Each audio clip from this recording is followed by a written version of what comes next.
The Reports plugin within MyEyedro generates and displays formatted summaries of your electrical usage, estimated cost, and more. Reports can be manually generated or scheduled for automatic generation and emailing.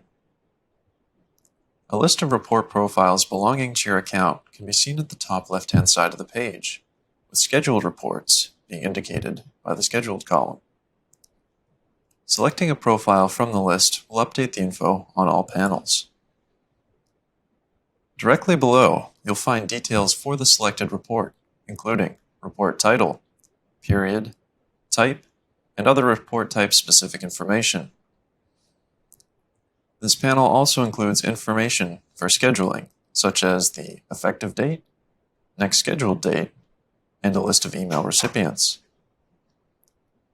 Non-scheduled reports will instead provide settings for manually generating a report for the specified date range. We can do this using a date picker below. I'll generate a report for May 10th.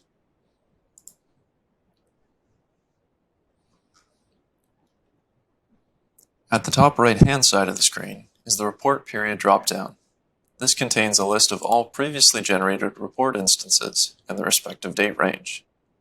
Selecting an entry from the list will display it below. So we'll return to the present day, May 22nd, and you can see it's updated.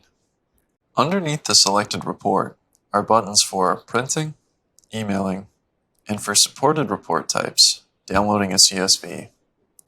It's important to note when using the email function that you're entering a comma-separated list of email addresses. In this case, I'm going to send an email to myself as well as one other person. And we get a confirmation that was successful.